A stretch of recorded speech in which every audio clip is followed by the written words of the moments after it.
Hi everyone, welcome to the Education Hour. I'm your host, Shaleeka Jayalath. Last week, we delved into the life and work of Professor Stephen Hawking, who, despite being one of the greatest minds of the 21st century, sadly could not be recognized with a Nobel Prize.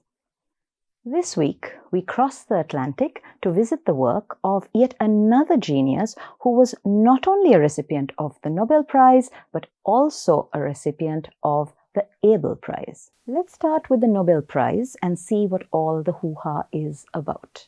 The Nobel Prize was founded by Alfred Nobel, a Swedish chemist, engineer, inventor, and businessman who, in his will, bequeathed his fortune to establish the Nobel Prize. As an inventor, Nobel made several contributions to science, holding 355 patents in his lifetime.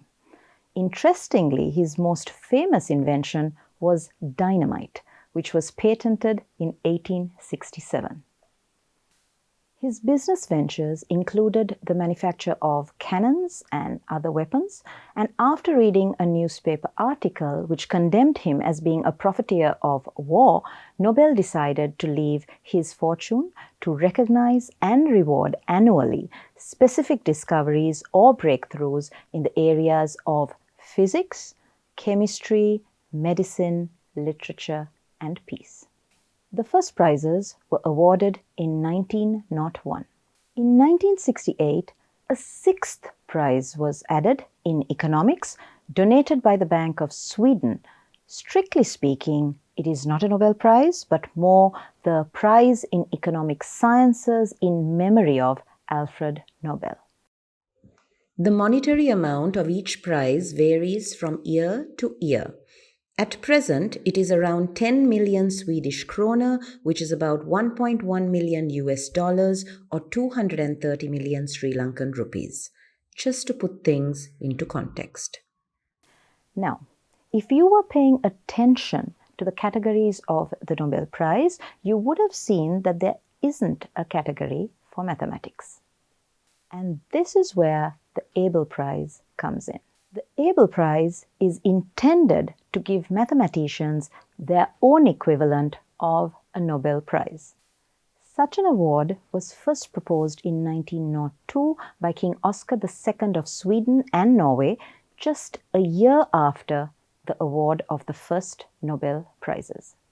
However, plans were dropped as the union between the two countries was dissolved in 1905. These plans were revived again in the year 2000, and in 2001, the Norwegian government granted 200 million Norwegian krona, that's about 23 million US dollars, to create the Abel Prize. The prize is named after Niels Henrik Abel, a leading 19th century Norwegian mathematician, and is presented annually by the King of Norway to one or more outstanding mathematicians. This is one of the most prestigious awards in mathematics, and the amount of money that comes with the prize is usually close to the Nobel Prize.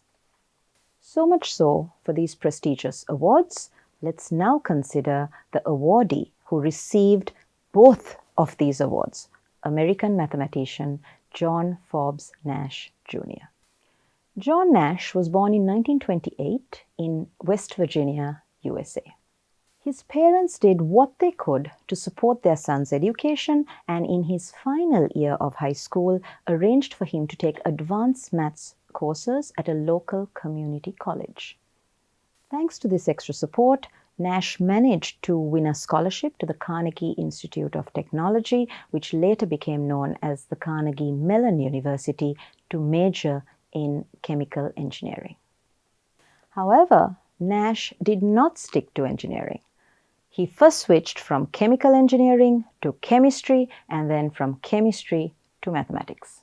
He graduated in 1948 at the age of 19 with both bachelor's and master's degrees in mathematics, and then, not surprisingly, was offered a scholarship to Princeton University for further graduate studies, which he accepted.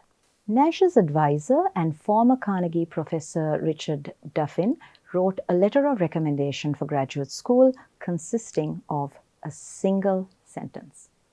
This man is a genius. Nash was also accepted at Harvard University. However, the chairman of the mathematics department at Princeton University offered him the John S. Kennedy Fellowship, which convinced Nash that Princeton valued him more than Harvard. 2 years later, Nash got his PhD with a 28-page dissertation on non-cooperative games. His thesis contained the definition and properties of what is now known as the Nash Equilibrium, a simple yet powerful mathematical tool for analyzing competitive situations. Used widely in economics, it explains how rivals shift or maintain strategies and alliances.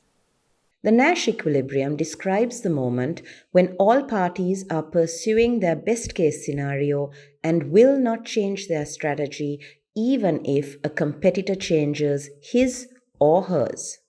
This work, submitted in 1950, earned Nash the Nobel Memorial Prize in Economic Sciences half a century later in 1994, along with game theorists Reinhard Selten and John Hassani. A year after he obtained his PhD, the Massachusetts Institute of Technology, MIT as we know it, hired Nash as an instructor in their mathematics faculty. The following year, Nash was admitted to the Boston Hospital to remove some varicose veins, and there he met Eleanor Steyer, an attractive nurse from a working-class background who was 5 years older than him. They began dating, and Eleanor then became pregnant. Sadly, Nash chose not to marry Eleanor, supposedly ashamed of her background and lack of education. He kept his relationship a secret from his family and friends, and what is even more regrettable, refused to pay child support for his son, John David Steyer, who was born in 1953. This naturally ended whatever relationship he had with Eleanor Steyer. Shortly after, Nash met Alicia Lopez Harrison, a physics major from MIT, and they married in 1957. 2 years later, while Alicia was pregnant, the first signs of a mental illness in Nash became evident. At first, his mental illness manifested in the form of paranoia, where he imagined numerous communist conspiracies against him, but his behavior increasingly became erratic. When a lecture given by him at Columbia, in which he was meant to present proof of some of his mathematical theories, turned out to be total gibberish, it was obvious that something was significantly wrong, and his wife had him admitted to hospital where he was diagnosed with paranoid schizophrenia. Not too much is known about the causes of schizophrenia, but victims of paranoid schizophrenia tend to suffer from hallucinations and delusions, blurring the lines between what is real and what isn't, making it difficult for individuals diagnosed with schizophrenia to lead a typical life. Over the next 9 years, Nash spent periods in psychiatric hospitals where he received both antipsychotic medications and insulin shock therapy. After 1970, he was never committed to a hospital again, and he also refused to take any further medication. Alicia gave birth to a son, John Charles Martin Nash, soon after Nash was admitted to hospital in 1959.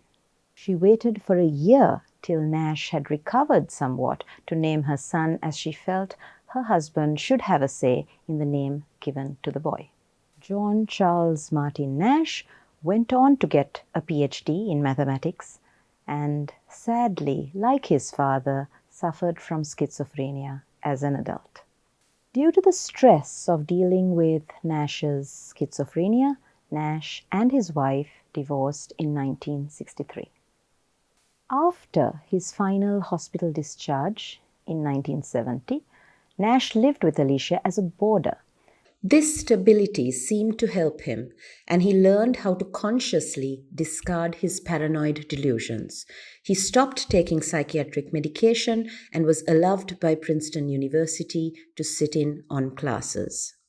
He continued to work on mathematics and economics and was eventually allowed to start teaching again.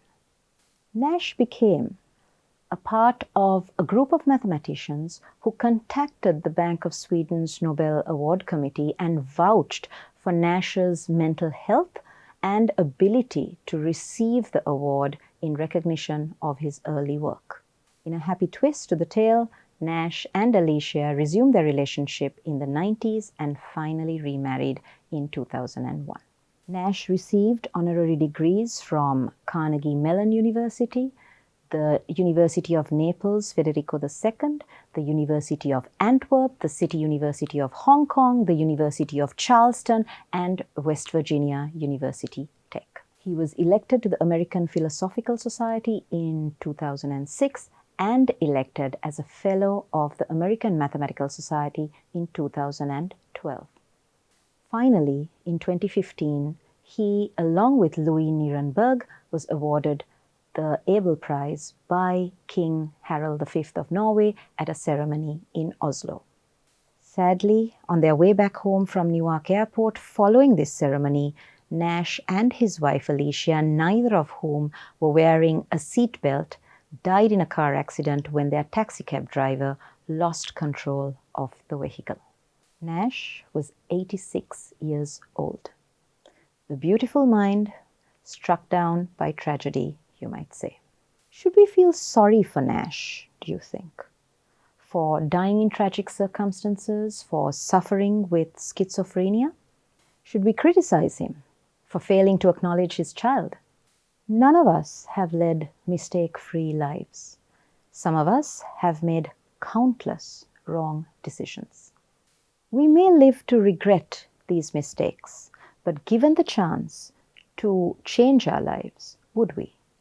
Probably not, because somehow it is that same past that has made us what we are right now.